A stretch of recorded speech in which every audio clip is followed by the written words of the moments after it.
Are back with a special to really focus on the California wildfires. There's been so much disinformation and misinformation about the wildfires. I felt the need to jump in and bring back the special report just to help the thousands and thousands of victims across California and really across the country make sense of all the information that's being disseminated, particularly on the internet. And we're tackling everything from the science of fires to the issues that families are facing as they are starting to think about rebuilding their lives. Well, today we're going to focus on some issues that are really important to me and the community that I serve, in particular, the special needs community. We are looking at the emotional and mental health toll that these brush fires have taken on families. We know that there's so many families who are at this point don't even know where they may be living for the next week, the next month, and definitely the next year. So we can only imagine what these families are going through as they are trying to figure out their living situation while getting kids back to school, while getting back to their jobs and trying to assume some normalcy in their lives. So we know not only were homes and businesses and cultural institutions destroyed, but also fires and catastrophes like these, they leave deep emotional scars. Sometimes it may take years, if not decades, to heal and to overcome, particularly scars that children and trauma that children may experience. So coming up today, we're going to be joined by Spirit. She is a global mental health specialist. She has provided trauma therapy and healing techniques to families across the globe, literally, who have experienced traumas like the brush fires in California. So stay tuned because Spirit is going to help us make sense of these fires. She's going to give us some critical tips and information, and she's going to talk to a mom who had to escape the fires and who is grappling with some of the issues of putting her life back together while making sure that her children and her entire family are safe. So stick around. When we come back, Spirit and the whole journey to healing and recovery right here on the Special Report. Live from Los Angeles, this is the Special Report with Areva Martin.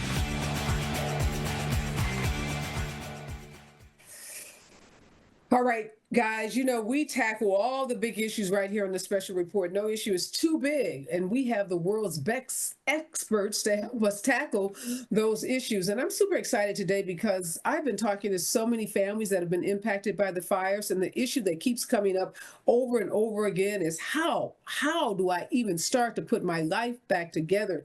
And how do I do it given all of the emotions that are flooding my mind, flooding my heart, flooding my entire being? And how do I do it when I have so many practical things to do? I talked to a mom yesterday who said she had not even been able to cry since the tragedy, even though she says she is completely overwhelmed. So this issue is so big. We needed someone who had a global footprint to help us make sense of this. I'm super excited to have my good friend Spirit. She is a global mental health specialist. She's a mental health professional. She's also the executive director of the T2S Cares Foundation. She's worked extensively with families who have had to put their lives back together after natural disasters. And I am so happy to be joined in this show, in this moment, by joined with Spirit, who's going to help us make sense of what's going on in California and for families across the country who may have relatives in Southern California. Welcome to the show, Spirit, and thank you so much for joining me today. Hey, Areva, thank you so much for having me. And what I will say is I am not just a LA native who, now lives in Atlanta, but I will say that with everything that's happening as we talk about natural disasters, So many families have had to deal with a natural disaster, myself included. I survived a tornado back in 2021 where my family was displaced. We lost our entire Wow. home and have had to rebuild. So this is a conversation that is a much broader conversation, as so many people are trying to put their lives back together in the wake of experiences that they never thought that they would survive.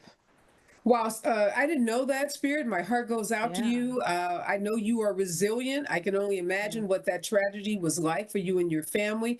And one of the other reasons that I wanted you to be the mental health professional on today's show is because not only do you do so much amazing work in the mental health space, you are also a mother.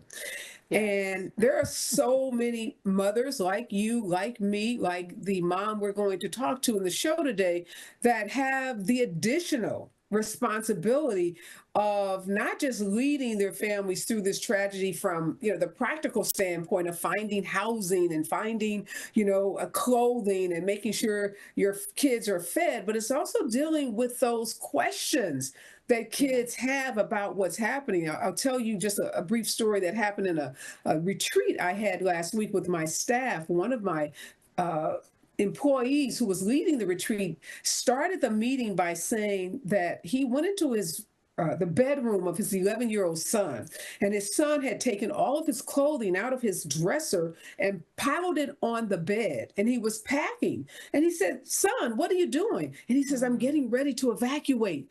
And what am I going to do with my cat? I have all my clothes." And his dad, a man, he said it just broke his heart. He said he just Yeah. started weeping because he hadn't realized that his son was hearing all of these news reports, listening to conversations he and his wife were having about the fires. And they didn't live in an area where they had to personally evacuate, but his son Mhm. was hearing all of California is burning. That's the message Yes. he was getting. And so he was thinking, hey, I got to get my clothes together. And most importantly, my pet, my animal, what am I going Mm. to do? So help us understand, Spirit, how the trauma that families have been displaced impacts all of us, those of us from that 11-year-old kid that was packing to evacuate to adults who are listening and watching these images day in and day out on the news. Yeah. Well, what we have to remember first and foremost, Areva, is that children are not just little adults, right? Their brains don't have the capacity to understand or even process information in the same way that we do as adults. And then the other part of that is, unfortunately, as adults, we're so caught up in the business of adulting that we Mhm. think that our children are not listening, that we think that our children are not paying attention, or we think that we're shielding them from the experiences that we are having. And that couldn't be further from the truth. Our children are always watching. Our children are always listening. And they are so in tune to just the way that we are when we are happy, when we're sad, when we're frightened, when their homes are not functioning in the ways that they're accustomed to. So even if we don't signal to them in our words or in our direct communication that something is wrong, it doesn't mean that they don't pick up on it. And then they're left to infer, depending on how old they are and their ability to really process that, they're left to infer and connect those dots themselves. One thing that's interesting to me, Spirit, I've been on the ground, boots on the ground, providing recovery as a partner, my nonprofit, my law firm. Me personally, we've partnered with a church that's in Pasadena that's adjacent to Altadena where the Eaton fires were. And it's Mm. amazing how when we think of the resources families need, we have FEMA at this Recovery Relief Center. We have the SBA, the County of Los Angeles. We have lawyers. We have. This morning I had to text my partner, the pastor at this church, and says, we've got to have a mental health day.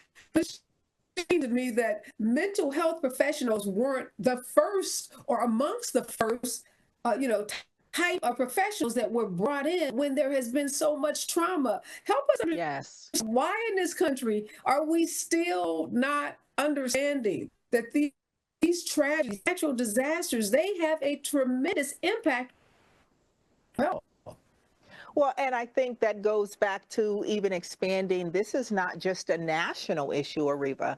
This is a global issue. And it is because we still have not, as human beings, come to recognize that every experience that we have is either impacted by the quality of our mental health and wellness, or it is impacting it.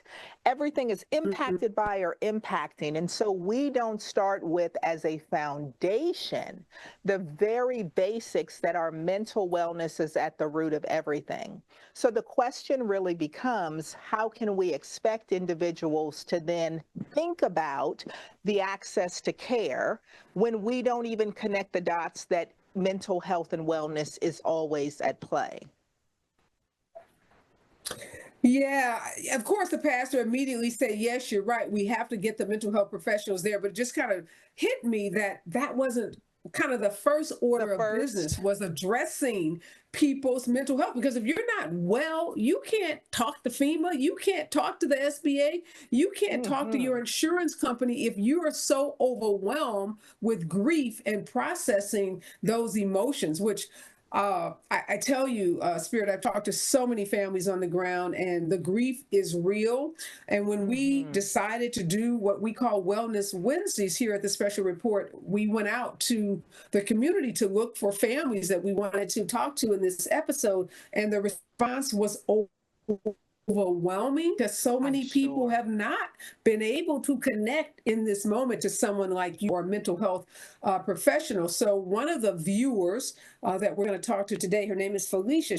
She is a single mother of experience, narrowly escaping the fires, relocated now temporarily to her mom's house with her two children. So grateful that, she went on to us this morning. I want to bring her on now. Welcome, Felicia. I think she's here. She was in the waiting room. She's so gracious.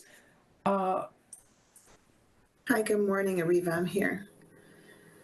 Good morning, Felicia. Thank you so much.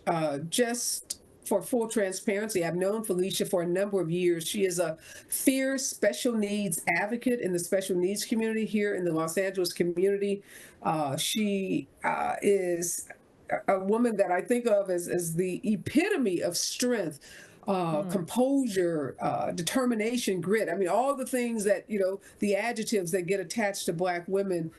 Felicia embodies all of that. But Felicia, today we are here because you, like thousands of families in Pasadena, Altadena, Pacific Palisades, Malibu, Calabasas, where I live, had to escape these brush fires. So just tell us what the experience was like for you and your two daughters, or your two children. Well, good morning, everyone. Thank you for having us on and helping elevate our stories. I just keep thinking back about getting an alarm or an alert, and I imagine it came from Los Angeles County or the state of California. So I got one, and it just notified us that there was a fire in Eaton Canyon, which is about 1.5 miles from where we live. And it was really calm and quiet because the power had already gone out. And so my daughter felt like, her circadian rhythm kicked in, and boy, it was time to go to sleep. So it was calm in our house. And I got a second one, and we just kind of sprang into action. And all I knew was to put her shoes on, grab a jacket, her medicine bag, and I happened to have my emergency documents and things in the living room because I was reorganizing. It was the beginning of the year, and I was deciding what I need to keep, what needs to go to just on some online platform or whatever, just to hold my documents. So that was there. And I just remember just being disoriented because it was dark, and just telling them, we're going to go. There's a fire not too far away. We're going to go. But my house is gated. And I actually also have a 15-year-old, and he was outside cranking the gate open because there was no power, and it seemed like it was taking forever. And at the time I was putting my daughter's shoes on, the door was open because the wind was so strong it blew the door open because it wasn't locked. And he was screaming, and we were talking back and forth to each other, but the wind was so high we couldn't really hear each other. So I went to the door, and I looked outside, and there were 2 palm trees, and the taller one fell into the shorter one, and it just paused there for a minute. And I was so tempted to just we got my daughter in the car, but I kept looking at that palm tree, knowing that one good wind would, we wouldn't be able to get out of the driveway. And so I put my kids in the car, and something just tempted me just to go back, just to go get those important things. And I didn't. And I felt like it was God telling me, you have a window, here's an opportunity. Let's hit pause for a minute, get your head together, all the way together, get in that car and back out. So it was so stressful that I was watching the palm tree all the way, because it could have fallen on the car, because it was the taller one, the shorter one was closer to the driveway. It was just like this menagerie of thoughts, and me trying to reckon with, do I go get some valuables, and if I need some money, something I can sell, or just have available, or things that had precious value to me. And when I looked at that palm tree, it was like, no, this is a go. So we pulled into my neighbor's yard. Some people didn't get those messages, and I can't even tell you what time it was. It's probably closer to 7 than not. And I just told my neighbor, let's go.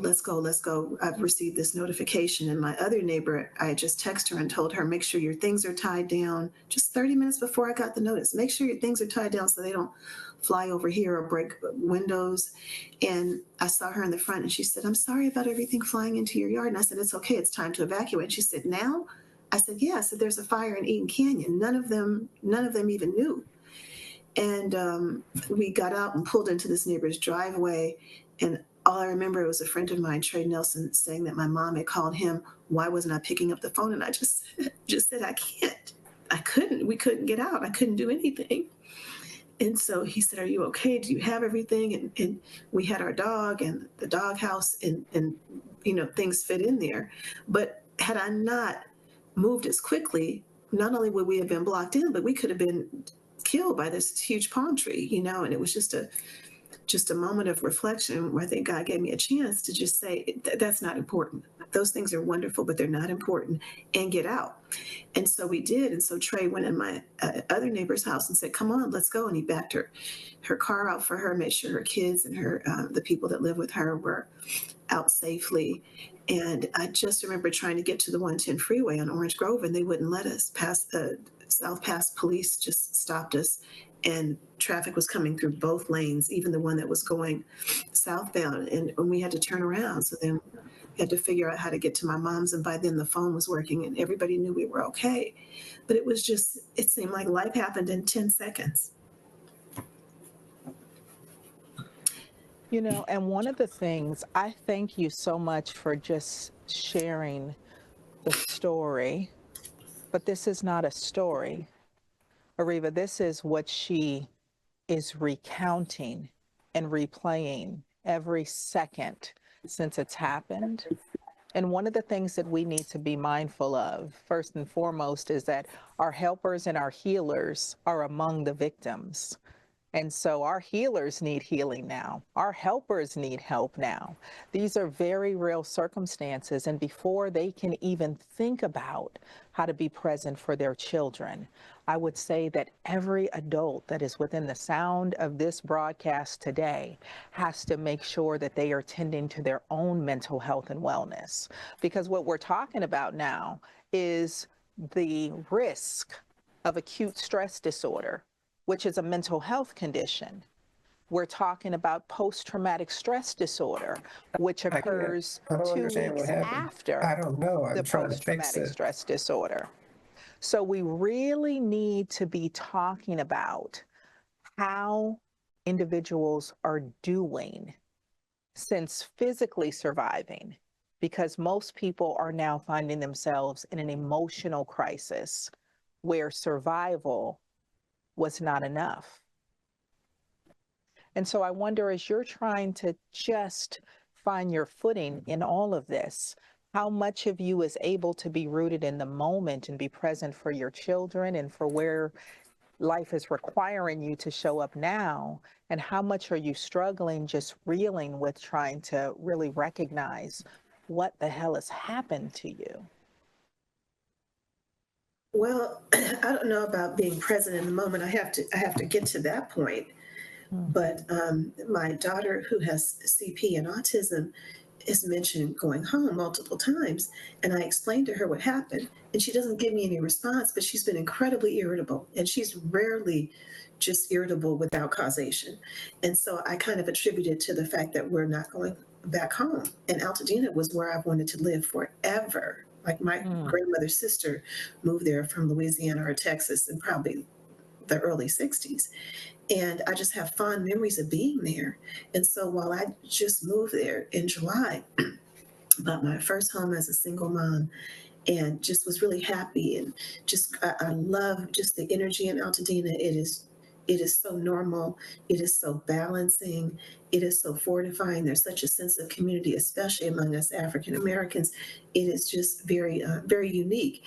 And so I just wonder how to support my daughter. My other kids are okay. And I said this to Reba the other day. If I cry and break down, I'm in the kitchen, like hiding away right now, because if I break down, that's the way everybody else goes. And Reba said, Felicia, if you cry, that doesn't mean you're weak. And I said, I know, but my kids and other people, Liz Spencer with the Family Resource Center at Westside said, it's okay to cry and it's okay to let them see the ruins. And the fireplace is all that's standing. It's okay. It's part of their healing. But it kind of reassured me, like, I don't think that it's weak to cry. It's just that I don't want to see everyone else fall apart. It's okay if I fall apart. It's okay. But it does Well, something. let me say this, because I think it's so important, especially how we feel around tears and crying. So many people don't recognize that that is one of your body's natural defenses in being able to help you with recovery and resiliency. We think crying is us falling apart, but crying is actually your body's way of releasing tension in order to create space. And if you feel like you need to cry, instead of hiding away, because we're trying to teach parents today how to help their children, but also teach parents how to help themselves, instead of crying and hiding away, modeling for your children the appropriate way of being able to take care of yourself, to say, I'm scared, to say, I'm frightened, to say, I just remembered, to say, I'm sad. Those giving yourself that permission to process that and come into your community instead of withdrawing, right? And by coming into your community, that means allowing your children to hug you, allowing your friends to hug you, allowing your families to hug you, so that you can go through that collective grief together, is key to your healing and to healing well.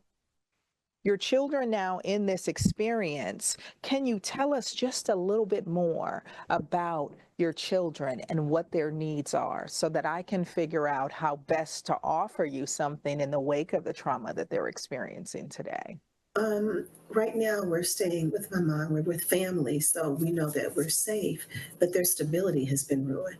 They love their schools. One is doing amazingly well and goes to Muir, and he is just missing that sense of community and connection. So the cell phone is really all that he has. And but my daughter Faith, who's 23, she is incredibly social. She is just an amazing human being and insightful, despite or because of these disabilities. She's a real character. So we need normalcy. Like, I need to find a place to live, because these children want to go back to their schools and their activities and the things that they know and that they're used to. Like, when I say we lost everything, every time I turn around at my mom's, because it is a second home for us, I say, oh, let me go get my tweet. Oh, I don't have them. They burned down in the fire. And I think every time I think about something, or let me grab my planner, it's gone. I don't have it. Simple things like that. Like, I got a cut. I dropped my cell phone on the way out. Oh, let me go find the cover. Let me get my backup cell phone. It's not here. And I find that I'm becoming very hyper vigilant. Like, I have 2 emergency chargers with me, and all 3 cell phones, one for the nonprofit, one for my daughter's needs. And I'm carrying all that stuff with me, because I think like something's bound to happen, or I'm not going to be unprepared. None of those things will prepare me for these cataclysmic events. They just won't.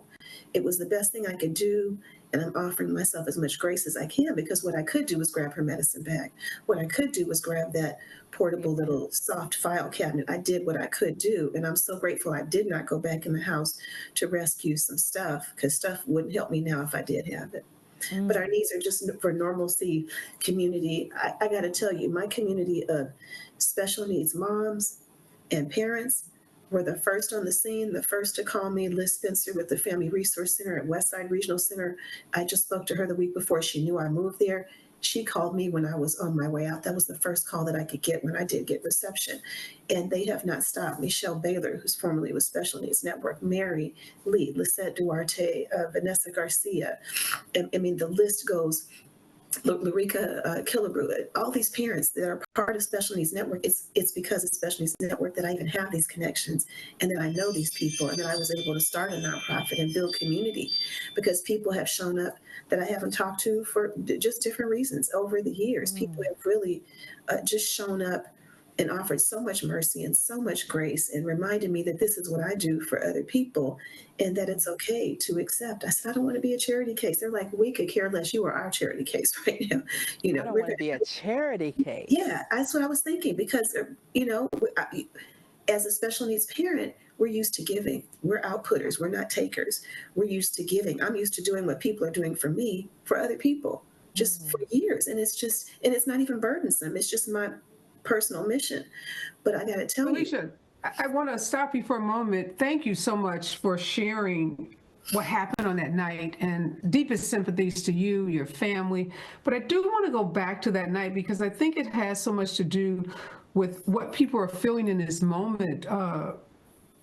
I've heard people say that they did not feel supported. I heard you just talk about all of your support from the Special Needs Network, from the moms that you've met through Special Needs Network, and that's just so incredible. And that makes me feel really good because as the founder of Special Needs Network, that was always a dream. That was always a part of our mission, was to create a network of parents that could be there for each other. But what are you feeling about in that moment? Did you feel like you had, did you feel the county? Did you feel like the fire department? Did you feel like those governmental agencies gave you enough information? Did you feel like you knew where you were going when you got in that car? I know you said it was incredibly dark that night. So take us back to that, because I'm hearing a lot of families have a lot of anger and resentment towards the county and the governmental officials. Are you feeling any of that anger? I am 100 million% angry, because it could have been prevented. I don't know who to assert blame to. I've had attorneys call me, I've had realtors call me, and my family's from Louisiana. I had to tell them, don't start this Katrina foolishness with me. I will report you to the Department of Real Estate while I'm juggling and changing diapers on my adult child. I'm incredibly angry, incredibly. I don't know who that alert came through, but I probably signed up for it, through something. You guys are the regional center making sure that we're in the loop, but my neighbors didn't get it. And I have special needs parents on both sides of me. So there's 3 of us in a row. And I'm incredibly angry. What I do want to say is that when I went to the Pasadena, it's like a one-stop thing. Whoever arranged that, kudos to them. They did an amazing job. Everyone was there. And I still have to go back. I was able to order vital documents, my driver's license, all these different services. Edison was there, the gas company was there, all these essential services. So they did a great job. But it would have been nice to know that no one was going to come rescue us, because there are a lot of people that I know that they don't even know. I went to check on a neighbor 2 days ago when I found out my home was red tagged, and Mr. Irby had no idea of where to go. And I told him just where to go. And his brother, that lives on the opposite side of the street of us, and we live on a main street, had power and electricity and water, and we didn't. But I'm just angry. No one came to support us. No one came to the west side of Altadena to support us. They did not show up. My cousin's husband is a fireman, and that they happened to be coming out there from LA for a route, and he went, and he was the first person that told me that the house burnt down coincidentally on my daughter's birthday on January the 8th. Wow. Then I'm incredibly angry. I have too many emotions to navigate the anger because I don't have anywhere to direct it. I hear there's a town hall tomorrow night, and I'm definitely planning on being at that, but we need solutions. I've had people call and say things like, what we always say when catastrophe happens, let me know if you need anything. I can't even respond to that because I'm the person that shows up for other people. You don't ask. You say, here's something, and if you need anything else, let me know, or I'll call your sister, I'll call your brother. But angels have come out of out of everywhere, and we just need to keep that energy. It reminds me of COVID. It reminds me of how kind and gentle people were with each other, making sure that neighbors that you don't know well, their needs are met just like yours are, and you give from that overflow. If you have 25 bags of rice, you give away Right. what you don't need. It's just the way we've always functioned, especially as special needs parents. We're used to things happening and catching us off guard, and diagnosis and all of these things. But when you're in the middle of a tragedy, you just don't. I never thought, Areva, that I would never come back to my house. I never thought that. It never occurred to me, but I knew, let's take our vital records just in case, just in Right. case. But Right. that was like at a 25% maybe. The rest of me was like, oh, we'll be back. Yeah. Fire department will clear the area and we'll be back. Yeah, in Spirit, I want to focus some on that anger because I'm hearing that a lot. And talk to us about what happens after a natural disaster like this. The officials come in, they try to assess what happened, whether it's a storm, whether it's a hurricane. The fires get started somehow. We had a show on Monday. We talked to an information officer from the LA County Fire Department. Fires start because there's a spark, there's brush, there are winds, and this was tantamount to like a 9.0 earthquake. We've never had a fire of this level, of this magnitude in California before. I'm not sure if anywhere in the United States. But what do families do with that anger? Because whether it's the county, whether it's the fire department, we've seen a lot of attacks on the mayor of Los Angeles. But how do families process that, Spirit? Because they're not going to ever get like 100% of the answers that they're looking for. And not only are they not going to get the answers, Areva, but those are not going to contribute to the healing of what needs to happen next for families. Families want answers about how did this happen, but what happens, unfortunately, to victims is the veil gets lifted back on the false sense of safety and normalcy that so many of us have, whether it was Katrina or COVID or now these fires. What we recognize is that we have this idea that all is well and that our government systems are set up to operate in this smooth, absolute blanket of protection. And unfortunately, we're learning that that is so far from the truth.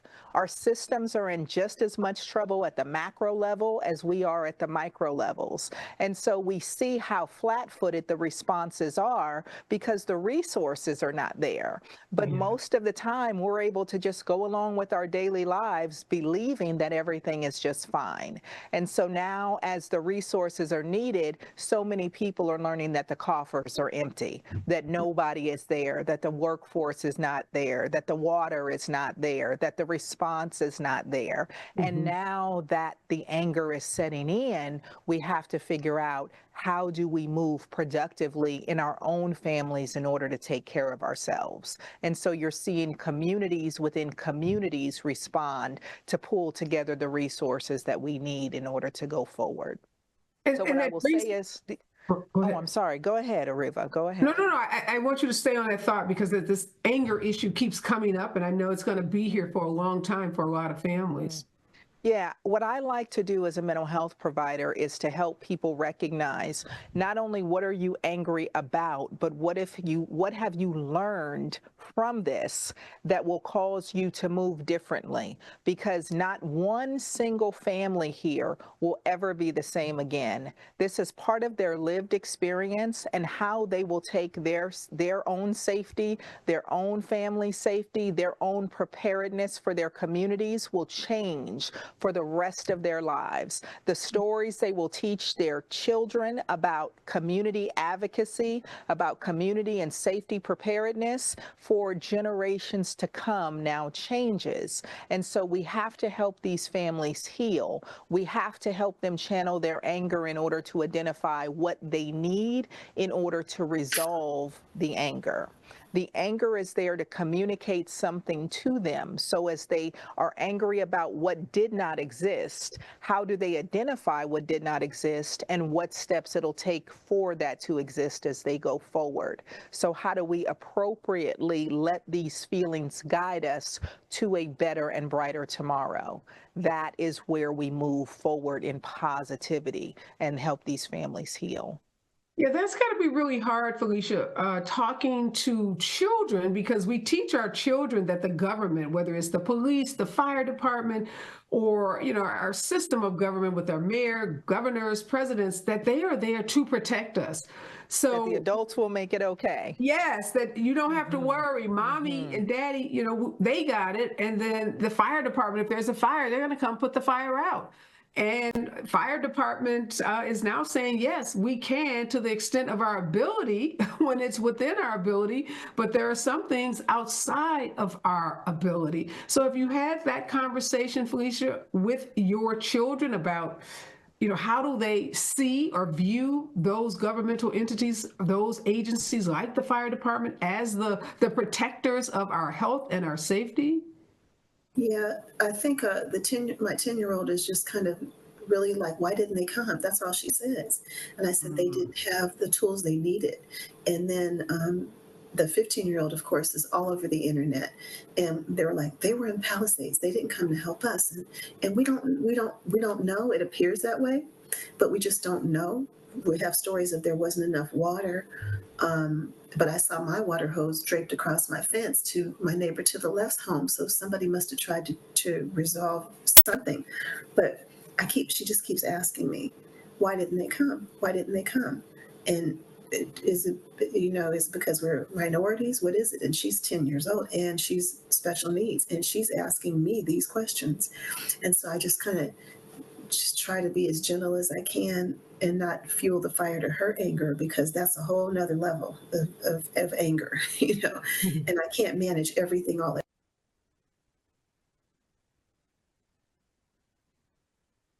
I think we lost her audio for a Oh, second, I'm but so what I'd sorry. like to know, it's Yeah. okay, but what I I said, want to jump in and say here is that we also have to make sure that we are responsive to the questions of our children now more than ever, because these are the questions that become conclusions that they have about the world. So if a child learns when I am in trouble, the people that are supposed to help me won't, that nobody will come. What Hmm. we have the risk of if we don't properly heal and respond to these issues are children who have suffered adverse childhood experiences that go on to be adults with trauma and then Hmm. trauma-based responses. I don't know how to trust the world around me. I don't know how to show up in relationship and believe that you can show up for me. Because when I needed people the most, I was let down. I'm yes. disappointed. And so the anger settles in, the mistrust settles in, the confusion about the world around them settles in,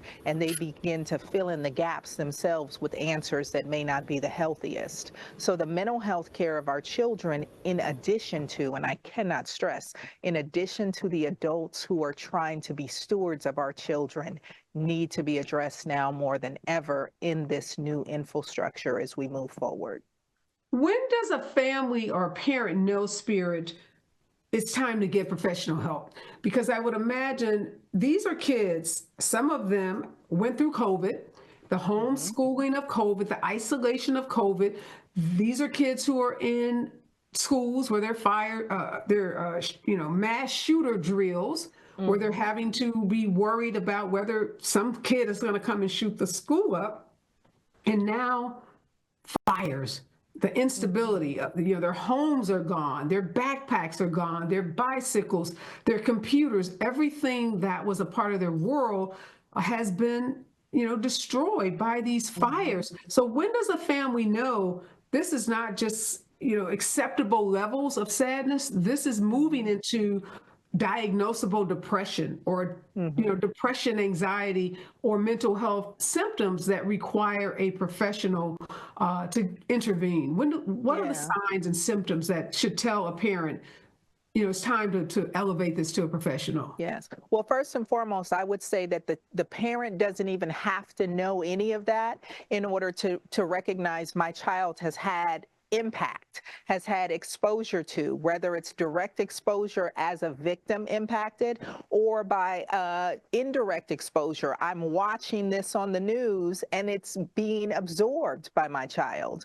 What I tell every single parent is just even outside of experiencing a traumatic event like this, make sure that you are asking your primary care provider for your child, your pediatrician, to do anxiety and depression screeners at minimum every year for those annual checkups, because our children are exposed to these conversations and relationship problems and school issues and potential neglect and bullying and climate change and everything that it means to just be a kid in today's society.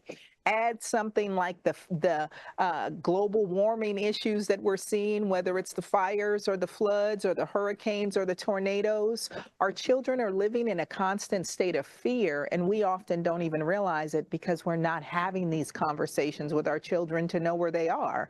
We're trying to just put food on the table and make ends meet every day. So we don't realize how affected our children are. So I would say, first and foremost, you don't have to be the expert to know whether or not your children are actually having an experience that rises to the level of illness or at risk for illness. Simply get them screened every year as a preventative measure to know where they are on the scales. And then secondly, recognize that behaviors are literally just symptoms. If you recognize that your child is not sleeping well, or they're more irritable, they seem more cranky, or they're withdrawn, or on the other end of the spectrum, all of a sudden they're chatty Cathy, they're the life of the party, they're a busybody, they're constantly fidgeting, their diet has changed for better or worse, they're eating more or they're eating less, they're different somehow. Recognize it's because they've had a different experience and they may be having some difficulty processing it. I would say that there is not one person who has not been deeply, directly impacted by this circumstance now that does not need to sit in front of a mental health professional, even if it's not just one time, including mental health professionals who have lost their homes. And I don't care if that's you're a primary care provider, you're a social worker, you're a community health worker, you're a peer specialist, you're a psychotherapist. I don't care about your title, you're a human being who has survived a traumatic event. Your family has survived a traumatic event. Your children has survived. And I would say are surviving a traumatic event because it stays with you for a lifetime. And oftentimes the symptoms don't even show up until days or weeks or months or sometimes years after. Many people won't even be able to connect to the feelings, Areva, until they're safely in their new homes. And then all of a sudden, the moment that they think everything should be okay now, I have a new home, I have a new car, my children are safe, my parents are safe, we're okay. Why now are we having these responses and these outbursts or these feelings or these thoughts? Your mental health is going to be something that you're going to have to take care of for the rest of your life. You said something so important that I want to repeat it, and that is all of us have been impacted, no matter what our title is, no matter what our job, our functions are, and that we all should sit down and have a conversation, at least one, if not multiple conversations, at least one, if not multiple. And we know telehealth, you can do that via telehealth. You don't have to have a physical encounter, but everyone impacted should connect with a mental health professional. That is incredibly good advice, and I hope that people will take heed and do that. The other thing I want to talk about for a minute and ask you, Felicia, I know you're now at your mom's house. You said there are probably televisions, like there are televisions in all of our homes. You don't even need a television. We all have smartphones. We all have computers. Trauma porn, a name or a term we hear often, Spirit. We heard it a lot, with African-American men being killed by police and the images of those, murders being played over and over again. I started to feel that way watching the devastation. And I know, as someone that works in the media, the importance of images and the importance of telling stories and using images to tell those stories. But I started to feel like it was trauma porn, the just repeated images of people in despair, crying and emoting and showing the devastation of their homes. How much of those images should we be allowing ourselves as adults and our children to consume? Is that a question for That's me? A question for you. Oh, how I much would of that say should we be consuming? Don't consume any of it. And what I tell individuals is you don't have to see something to know that it exists. And unfortunately, the media is a capitalistic industry in this system like anything else. So they need you watching, and how they keep you watching is by telling the most sensational stories, the most engaging stories. They are wanting to provoke emotion in you. So it is necessary that you protect yourself. I am telling individuals who I am working with now more than ever, be careful what you consume, and now is the time to recurate your timelines. I have my clients taking off all of the follows that they have of places and spaces that aren't serving them, whether it's people who they know who are taking photos or who are talking about it, or even as small, Areva, as the timeline's not making them laugh or smile or feel good. Put some things that are pictures of beautiful destinations, of future ideas, of things that spark your curiosity and your imagination. But avoid those things that are triggering the despair, that are triggering the anxiety, that are triggering the uncertainty. Pay attention to where community is now. We heal in community, but we can also get sick in community. So pay attention to the people who are around you. Are they triggering your anger? Are they triggering your frustration? Are they triggering your anxiety? Now more than ever, we have to be proactive about our healing. We have to be intentional about what we're consuming, whether it's the water that we're drinking, the food that we're consuming, the sleep that we're getting. Everything has to be quality for families who have sustained real wounds, physical and emotional wounds. And so everything now is either medicine or poison on those wounds. How can you be intentional about medicating yourself in healthy ways with healthy things instead of self-medicating with things that will further wound or traumatize you? Really great advice. And Felicia, I'll just ask you, have you been able to get, particularly your 15-year-old, because you said earlier that he's been all over the internet. And I know at that age, you spend a tremendous amount of time, whether it's TikTok or Instagram or those other social media platforms. Have you been able to limit his time on the internet? And is there anything that maybe Spirit tips that she can give you to help you get to that point? Because I'm sure watching those images for him are as traumatizing as they are, as so many of us are watching them. Yeah, and you know what?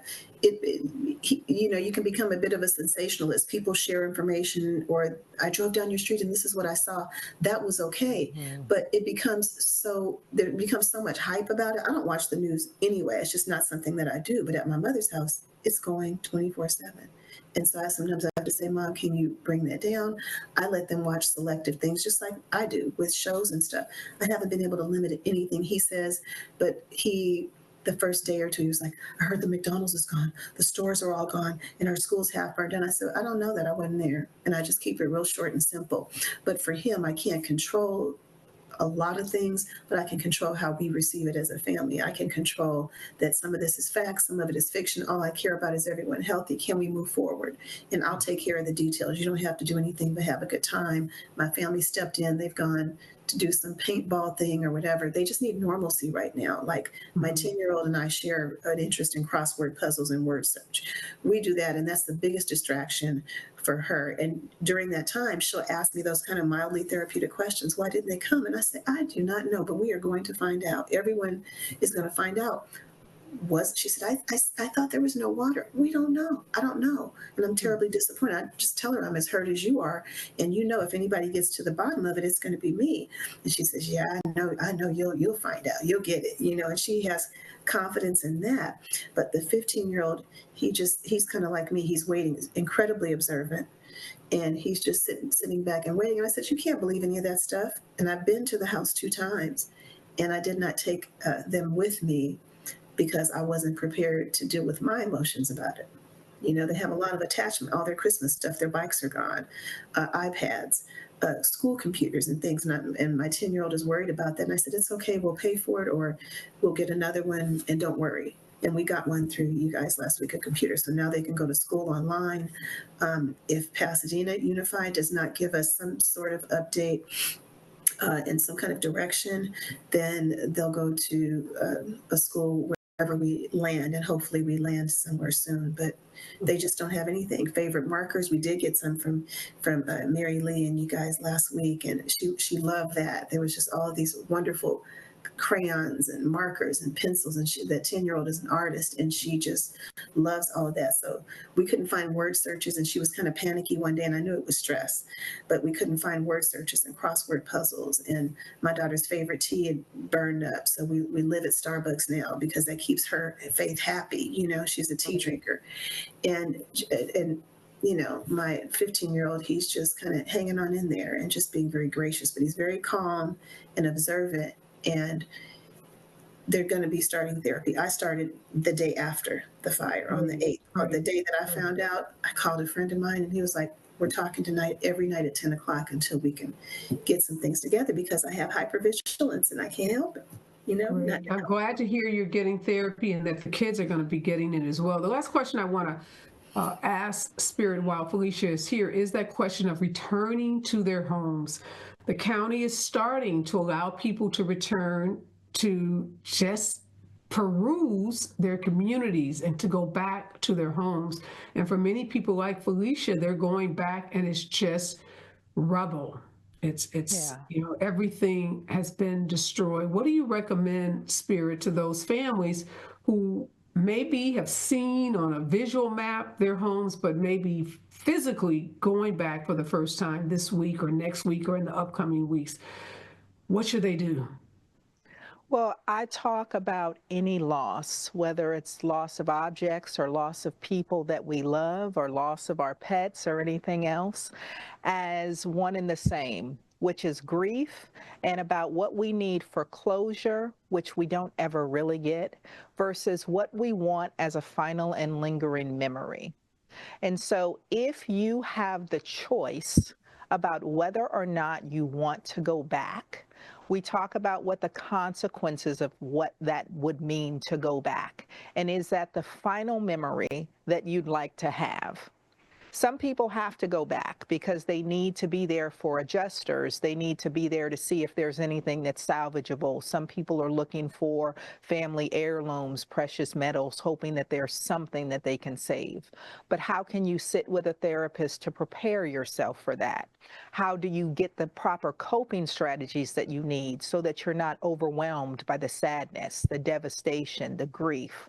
Because what we're talking about at the end of the day is how do you thrive beyond the devastation of this moment? How do you make sure that for yourself and your children and your family, the wounds that you have sustained that are sometimes even more impactful when they're emotional and psychological than how they are when they're physical. Physical wounds heal in ways that emotional wounds don't without the proper care. So how can you make sure that these injuries do not become debilitating? And not just debilitating in the moment, but debilitating over a lifetime. These things left untreated will sit with you and cause you to lose your functionality, lose your thoughts, lose your physical abilities. And so I want to remind people that depression is real, that anxiety is real, that the effects of post-traumatic stress disorder are real, that we can develop things like agoraphobia or hypervigilance that doesn't go away. And these things create physical disruptions in the body, right? Felicia is not just experiencing hypervigilance, she's experiencing post-traumatic stress disorder that is dumping cortisol into her bloodstream constantly, that has her mind racing, that is impacting her appetite, that is impacting her ability to sleep, to think clearly, to focus well, to make decisions. And these are debilitating symptoms of illness that require treatment. And so anyone else out there who recognizes I am having some of these same experiences, I want to remind you that these are symptoms of illness, much like the flu or the COVID experiences that we had, or the common cold, that sometimes they resolve themselves, that other times we need things to help us that can be over the counter, and at other times when those symptoms continue to persist, we need professional care. And so I will just continue to advocate for every single individual who has experienced this trauma to stop and to pay attention. What am I doing to have these wounds properly assessed and properly taken care of? And let's not forget that our children do not have the same capacity for resiliency without the proper care as adults do. So they need our attention and our focus too.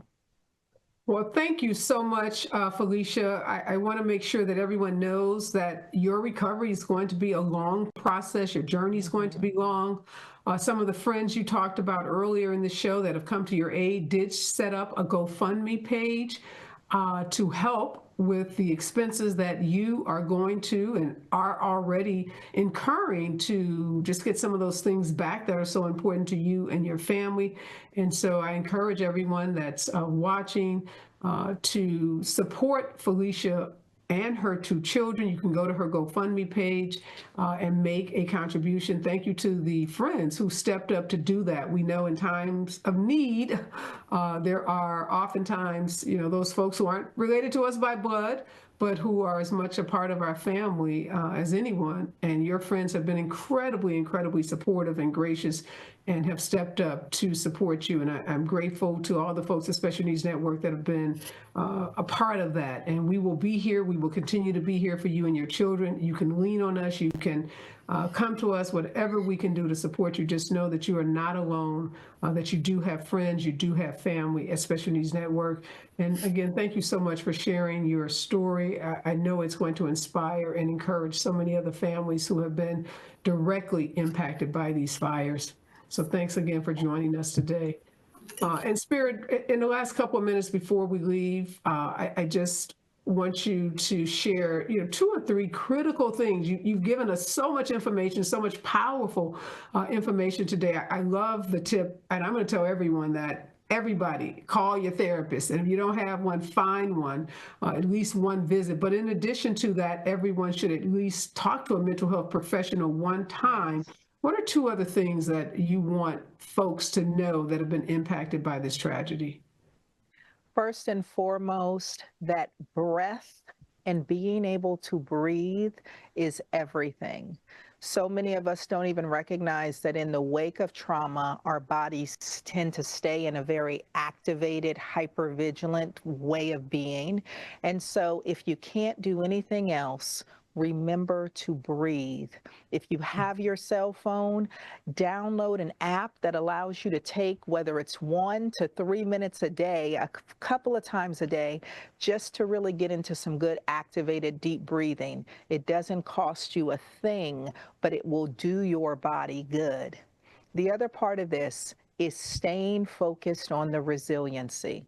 While you have lost the physical things, and again, as a survivor who, when I finally moved into my home, we literally moved in with air mattresses, a single pillow, and a single toothbrush for every single one of us. So I know what it means to start from nothing.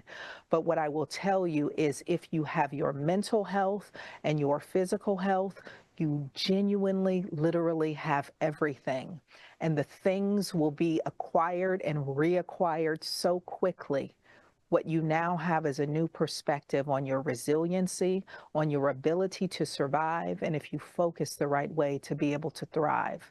So you don't have to have all the answers today. You just have to figure out how to take care of yourself to the best of your ability today. And that is more than enough. Wow, those are powerful, powerful words. And I hope that my viewers and people that will view this for the days and weeks to come will take your great advice. Thank you so much, Spirit, for being here today. Thank you for sharing your own personal story of being, losing your home and having to rebuild and go on that journey of, as you said, acquiring physical things, but also healing for you and your family. You've given such critical information.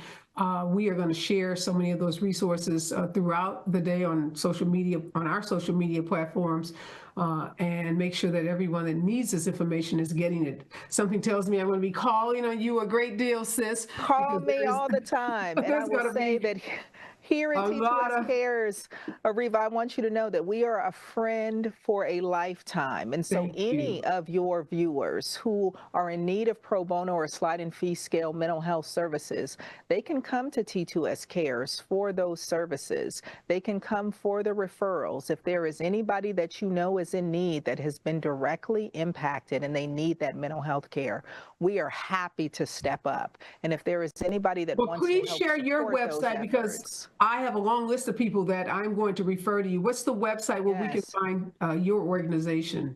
It's T2SCares.org. Okay. T, the number 2, scares.org, and they can come there to be able to apply for pro bono and sliding fee scale services. If they want to donate for individuals to be able to receive those services, if they are therapists who say, I can take on some pro bono or sliding fee scale clients, please connect with us. Now more than ever, global mental health matters, and especially for our victims there in Southern California, we need to be ready and stand at the ready. Thank you so much. We will definitely be referring folks to you, and good to see you, my friend, and we will be calling on you.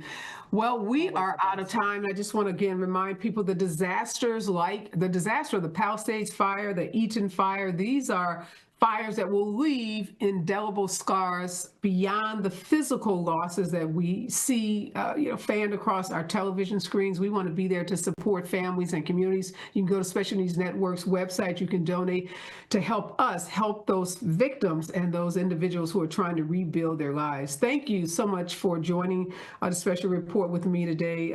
Stay safe and stay in community because we are here to help everyone that's been impacted. We'll see you on Friday. Calling all BIPOC college students, recent college graduates, and clinicians. Here's my story about CORE, a unique workforce development program that is changing lives. My brother is the most caring person you'll ever meet. With his autism diagnosis, my family had to fight to make sure that the resources he deserved were available. That's why my goal has always been to help children with developmental disabilities and give them chances my brother may have missed. So when I heard about the CORE Fellowship, I knew immediately it was for me. The fellowship opens doors for myself and others like me. They offer training, a stipend while you're learning, job placement, and they'll pay up to $10,000 of my student loan debt. The CORE Fellowship is going to allow me to achieve my life's purpose. They care about me, so I can care about others, like my brother. Visit the website to learn more about the CORE Fellowship. Discover your core passion, your power, and your purpose. Apply today.